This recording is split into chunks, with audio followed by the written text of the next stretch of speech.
Most people walk into the woods, throw a cheap blue tarp over a piece of paracord and congratulate themselves on surviving.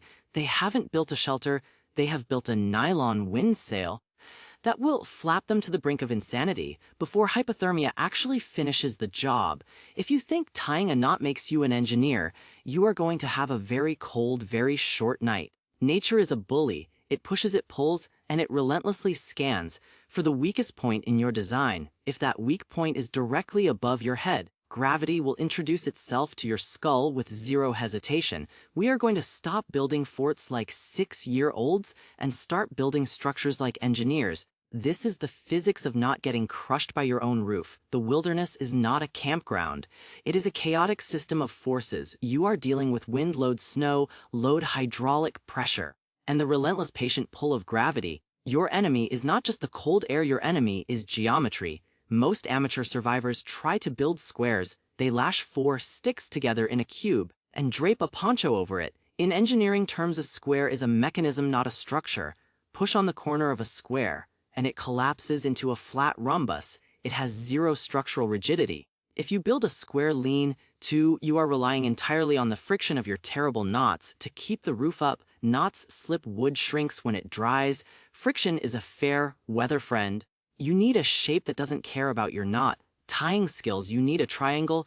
Triangles are the only geometric shape that cannot change their form without breaking a side. You can push a triangle, kick it, or load it with 3 feet of wet snow, and it will transfer that force down the legs into the ground, instead of rotating at the joints. Your shelter needs to be a prism, not a box. The moment you introduce a 90-degree angle into your survival architecture, you have introduced a failure point. We are looking for rigid triangulation. If your ridgeline isn't part of a triangle, it is just a clothesline, and you are the wet laundry waiting to freeze. Let's talk about the spine of your survival system, the ridgeline. Most of you string a rope between 2 trees. This creates a catenary curve, a sag. No matter how tight you pull that rope, it will sag. It is physics. When it rains, water pools in that sag. Water weighs roughly 8 pounds per gallon. A small puddle becomes a 20-pound weight, which stretches the rope further, which creates a bigger puddle. Eventually it snaps your line and dumps 5 gallons of freezing sludge onto your sleeping bag. This is a positive feedback loop of misery. The solution is compressive strength, not tensile strength. Rope has tensile strength, it resists pulling. Wood has compressive strength, it resists squishing. You need a ridge pole, not a ridge line. A solid log, roughly the thickness of your forearm, resting in the forks of 2 trees or propped up by bipods. A solid pole doesn't sag, it doesn't stretch when wet. It provides a rigid spine that allows you to lean rafters against it. This transfers the weight of the roof directly into the vertical supports, forcing them deeper into the ground. The heavier your roof gets with snow or debris, the tighter the structure locks together. That is engineering. A rope gets weaker under load, a tripod gets stronger. Now consider the ribs. You see people laying stick after stick against their ridge pole, leaving huge gaps, hoping the leaves will fill them in. This is structural negligence. Your rafters need to be close enough to support the insulation, but they also act as sheer walls. In a high wind, a shelter with loose rafters will shift. The ridge pole will slide, the whole thing twists. You need to weave thinner branches horizontally through your vertical rafters. This creates a lattice, a grid. This turns your roof from a pile of sticks into a unified structural plate. It acts like plywood. When the wind hits one side, the force is distributed across the entire grid. You are effectively building a composite material out of forest trash. Let's address the anchor points. If you are building a tent or a tarp shelter, you are relying on stakes. Most people stab a stick vertically into the soft topsoil and assume it will hold. It won't. Soil has very little shear strength. When the wind pulls on your tarp, it leverages the stake out of the ground like a crowbar. You need to understand the concept of the deadman anchor. You don't rely on the dirt's friction, you rely on the dirt's weight. You dig a hole, you tie your line to a heavy stick, you bury that stick horizontally. Now for the wind to pull your line out, it has to lift 100 pounds of earth. You are using the planet itself to hold your roof down. If you can't dig, you use weight, a pile of rocks, a log. Never trust a twig stuck in the mud to save your life.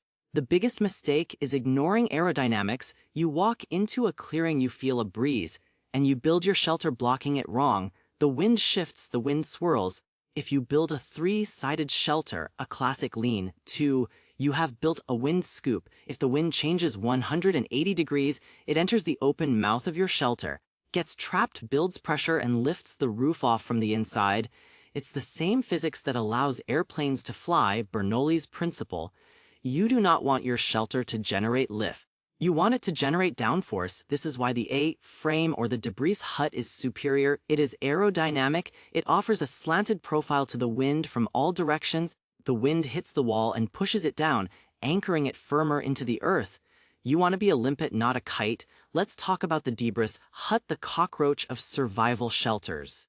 It's ugly, it's cramped, and it keeps you alive. When the pretty tarp shelters fail, it works on the principle of dead airspace. You build a low ridge pole barely higher than your hip. You create a rib cage of sticks. Then you pile debris, leaves, pine needles, grass on top, not a sprinkle 3 feet thick. You are building a man-made compost pile. The engineering genius here is that the debris acts as both insulation and structure. The massive weight of the leaves compresses the rib cage. The friction between the millions of leaves creates a coherent mass that sheds water like a shingled roof, but it only works if the slope is steep. 45 degrees is the minimum. If your roof is flatter than 45 degrees, water will soak in instead of running off. Physics demands a steep angle to overcome surface tension. The interior space is another failure point. You build it too big, you think you want a living room. You want a coffin. A small space is easier to heat with your body. If your ceiling is 2 feet above your head, you are heating a cubic yard of air that doesn't care about you. If the ceiling is 3 inches from your nose, that air pocket warms up instantly. In thermodynamics, volume is the enemy of retention. You are a biological heater putting out about 100 watts of energy. Do not waste 50 watts heating the empty corner of your shelter. Build it tight. If you can sit up, it's too tall. If you can roll over, it's too wide. It should feel claustrophobic. Comfort is for people with central heating. Tight spaces save calories. Let's discuss the floor. Conduction is the silent killer. The ground is a heat sink. It has infinite mass, and it will suck every joule of heat out of your body until you match its temperature, which is usually 50 degrees. You can build the impenetrable fortress of shelters, but if you lay directly on the dirt, you are thermally naked. You need a thermal break. This is structural too.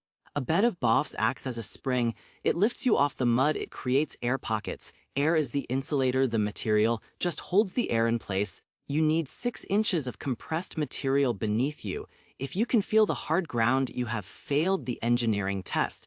You are essentially building a suspension bridge for your body over the cold earth. Water management is where the amateurs panic. They try to waterproof the roof with moss or mud. This adds weight. Weight requires stronger timber. Stronger timber burns more calories to harvest. It's a bad trade. Instead, use the shingle principle. You don't need a waterproof seal. You need flow redirection. Layers. Gravity pulls water down. Surface tension holds it to material. If you layer boughs or bark like shingles, the water drops from one to the next, traveling down the outside of the shelter.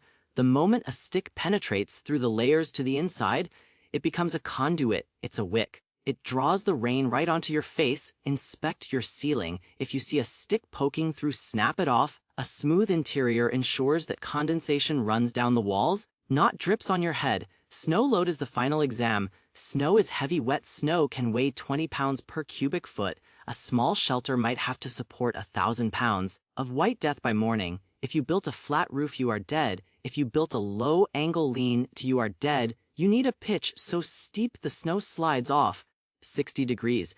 But even then, the snow piles up at the base. This is lateral pressure. If your ridgepole isn't anchored into the ground, the snow will crush the walls inward.